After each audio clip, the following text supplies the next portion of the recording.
Best bites forever.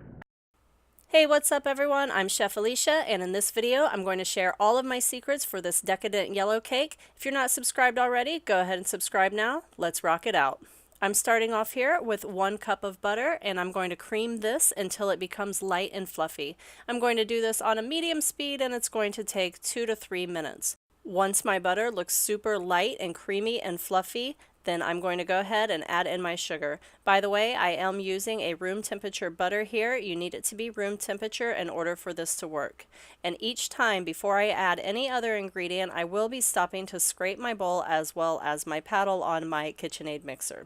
So this is 2 cups of granulated sugar. It's just white sugar, but it kind of has a little bit of a color to it because I'm using the organic sugar from Costco. So I'm going to go ahead and turn my KitchenAid back on, and this time I'm going to cream this for 8 to 10 minutes. I'm going to stop at the 4-minute mark. Meanwhile, I am going to butter and flour my pans. So just in case you don't know how to do that, what I do is use about a tablespoon of butter, and I use a paper towel to push it around, making sure to get inside of all of the little crevices, especially the corners.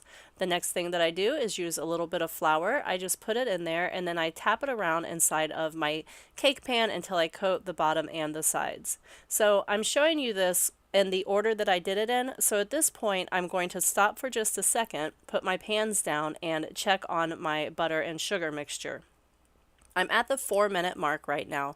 So when you're at the 4-minute mark, you need to just go ahead and stop what you're doing and scrape the sides and the bottom and the paddle again. This is going to make sure that there aren't any little pieces of butter stuck in the bottom of the bowl or stuck to the paddle or anything like that. You don't want to end up with any little butter pieces. I'm going to go ahead and turn this back onto a medium speed and give it 4 or 5 more minutes.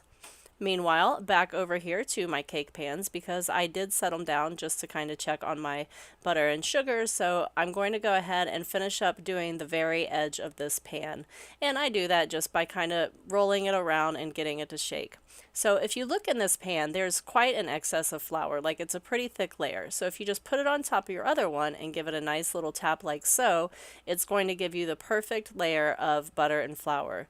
And then you just repeat the process with the other pan. I'm back over here with my butter and sugar, and you can look at this. This is super, super light and fluffy. It has quite a bit of air incorporated into it, and I am again going to scrape my bowl as well as the paddle. Again, it's really important to do this. You can see there's a little chunk of butter hanging out right there that I just got. See that guy? And this is the texture that this is going to look like. This is what's going to give the texture to our cake in the end. So make sure that you're following these, time settings that I'm telling you. Next, I'm adding in 3 egg yolks. I'm going to do this one at a time, and I'm going to incorporate each one before I move on to the next one. So there goes my first egg yolk, and I'm going to speed it up just a little bit. I'm going to incorporate my next egg yolk. I know it's kind of hard for you to see. Sorry about that. But the next one is going to go in. I'm going to let that mix in, and then I'm going to add the final one in there. So what's important to know here is you can't really overmix at this point. Once we put our flour in, that's when it becomes the situation where it's mixed just until blended. But right now we actually want to mix it a lot to get that air in there, because that is, again, what's going to give this cake the amazing texture that it has. So on to my dry ingredients. Here I have 2 cups of flour along with a teaspoon of salt and 2 teaspoons of baking powder.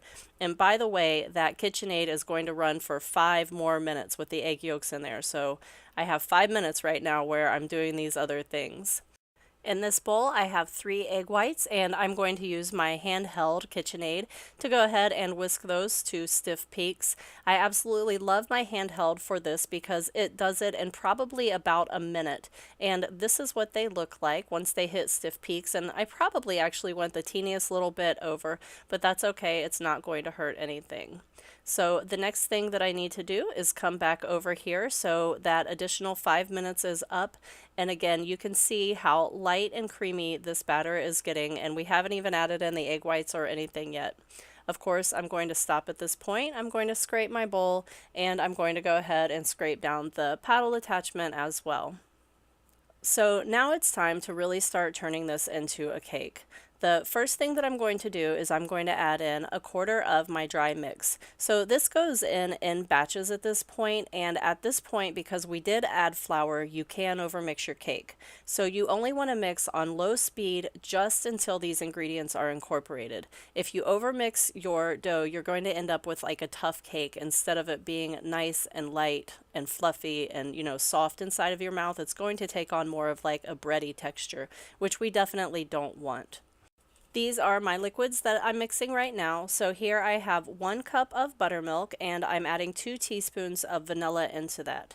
So what we're going to do is we're going to alternate the liquid with the dry. So you should have 4 additions of your dry mix, which was the flour and whatnot. So you're adding that 1/4 at a time, and then you should have 3 additions of your liquid. So you're adding that in 1/3 at a time, and you're alternating as you go. So it goes flour, and then you're going to add in the liquid, and then you go back to the dry, back to the liquid.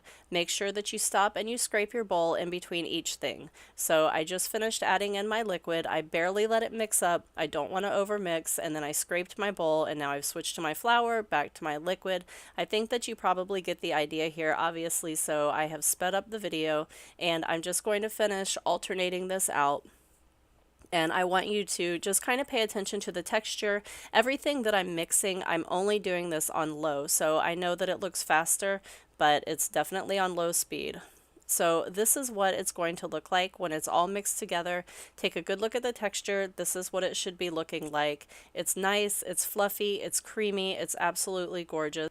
We do have one more little step here though, which is adding in our egg whites. So the way that I like to do that is I like to add in about 1/3 of them to start, and then I just kind of mix them in a little bit faster than I would normally fold stuff in.